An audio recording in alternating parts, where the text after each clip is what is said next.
Halo semuanya, kembali lagi bersama saya di channel Imanime Celebes, sebuah channel yang akan membahas tentang semua hal unik yang ada di Sulawesi Selatan dan masih banyak lagi.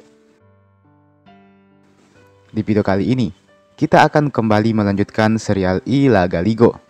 Dan kini, kita telah sampai di episode yang ke-86.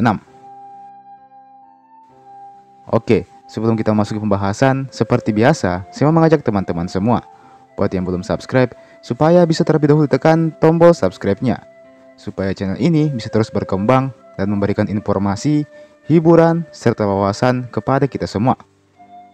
Oke? Kalau sudah, langsung saja. Mari kita memasuki pembahasan.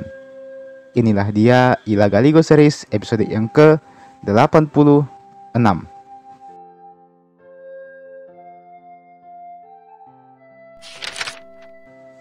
Setelah berpamitan dengan Sinauk Toja, Saori Gading dan para kru kapalnya kemudian melanjutkan kembali perjalanannya. Tujuan utama mereka saat ini adalah untuk menemui Welle Ricina, menghidupkannya kembali dan kemudian menjadikannya sebagai istri Saori Gading. Namun, nampaknya petualangan Saori Gading dan kawan-kawannya tidak berakhir sampai di situ saja. Pasalnya, setelah 3 hari dan 3 malam armada mereka berlayar, secara tiba-tiba nampaklah sebuah dinding raksasa di tengah lautan. Dinding tersebut nampak menjulang hingga ke atas langit, membuat Lapananrang jadi takjub menyaksikannya. Di sekitaran dinding itu nampak air laut yang harum baunya. Lamasaguni dan Palawagau jadi tak tahan dan keduanya pun langsung turun dari kapal masing-masing dan mandi menggunakan air di laut tersebut.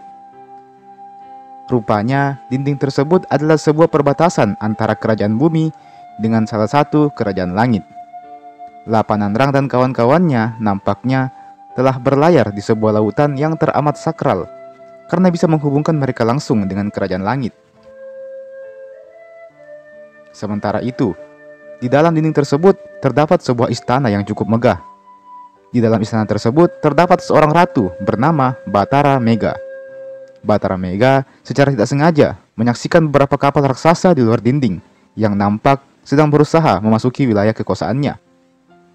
Tak terima dengan hal itu, segera Batara Mega ini membangunkan suaminya yang bernama Letewarani. Letewarani yang dibangunkan pun jadi kesal kepada istrinya ini. Namun, kekesalannya berhasil beralih ke armada Saori Gading yang ada di luar dinding, yang nampak berusaha mencari cara untuk masuk ke kerajaannya. Siapa mereka? Apakah mereka dewa dari kerajaan Pertiwi? Atau dari kerajaan langit? Tanya Letewarani. Bukan Kakanda, mereka sepertinya dari kerajaan bumi. Mereka adalah manusia. Demikian jawab Batara Mega. Hah? Manusia? Mengapa mereka bisa sampai ke sini? Mustahil bagi manusia untuk menemukan tempat ini, tandas Letewarani. Alhasil, Letewarani pun mengambil tindakan dengan cara membuat air di sekitar dinding tersebut menjadi surut. Dan benar saja, air lautan tersebut pun langsung surut seketika dan sukses membuat panik Lapananrang. Lapananrang mencoba mengakali kejadian ini dengan meminta Palawagau untuk berdoa kepada Sang Patetoe agar menyelamatkan armada ini. Namun sayangnya, sekuat apapun Palawagau berdoa, doanya tetap tak dikabulkan. Nampaknya, status bangsawan Palawagau belum cukup tinggi untuk membuatnya memiliki sebuah kesaktian. Maka, tak ada jalan lain lagi.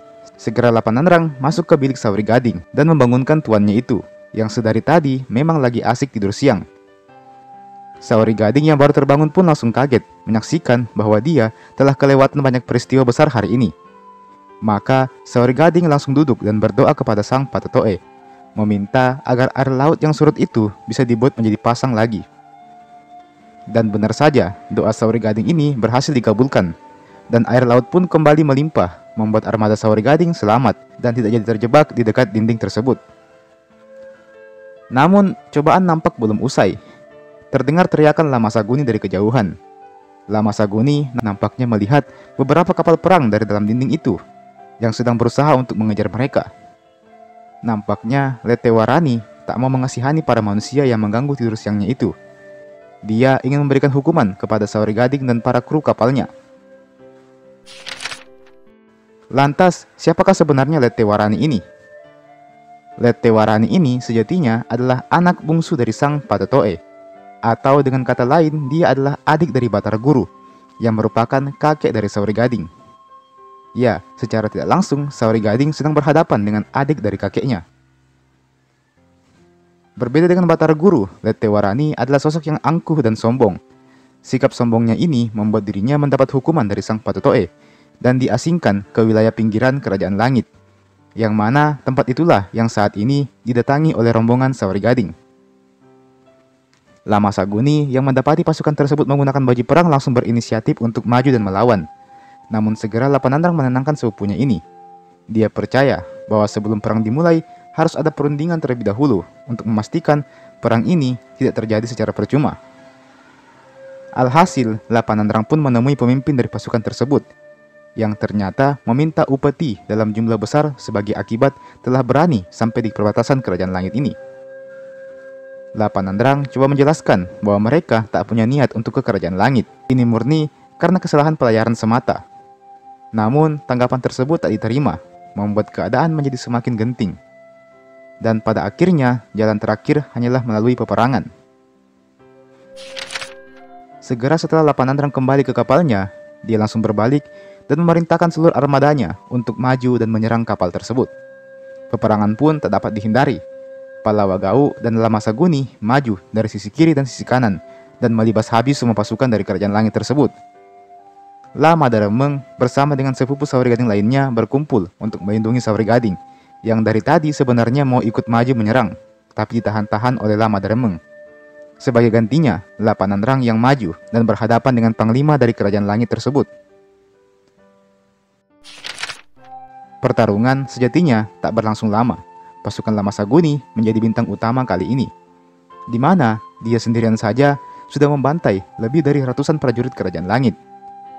Pallawa Gau dengan keahlian menggunakan badiknya juga nampak berhasil memporak-porandakan pasukan lawan.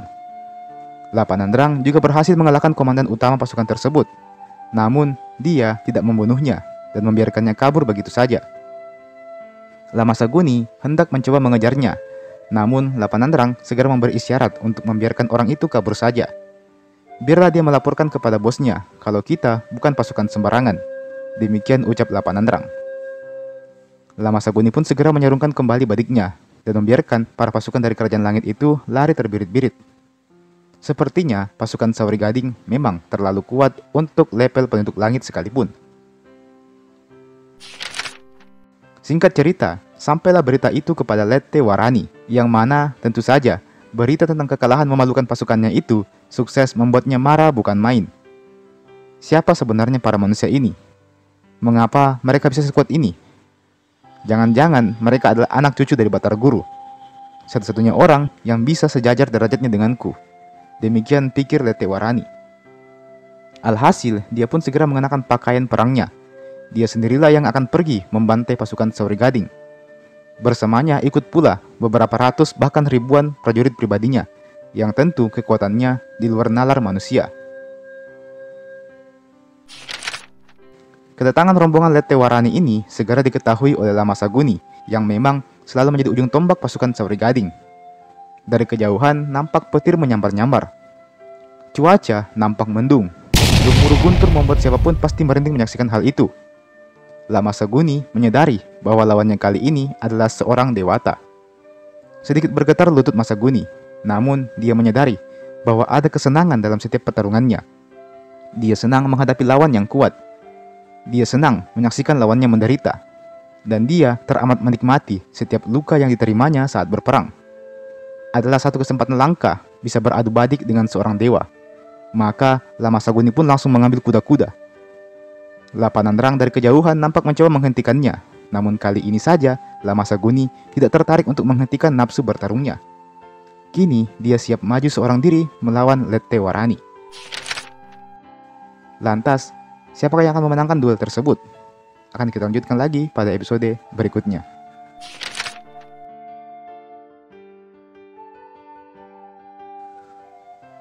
Dan teman-teman, itulah tadi Ila Galigo Series episode yang ke-86. Kita akan lanjutkan lagi beberapa hari setelah video ini saya upload. Jadi silahkan tunggu saja di channel ini, oke? Jangan lupa untuk like ini video, jangan lupa juga untuk share ini video ke teman-teman yang lain, dan jangan lupa juga untuk subscribe ke channel ini. Nyalakan juga loncengnya supaya Anda ketinggalan kalau ada video baru yang saya upload di channel ini. Oke? Dan terakhir saya ucapkan terima kasih banyak sudah menonton video sampai habis, dan sampai jumpa, sampai bertemu lagi di video berikutnya.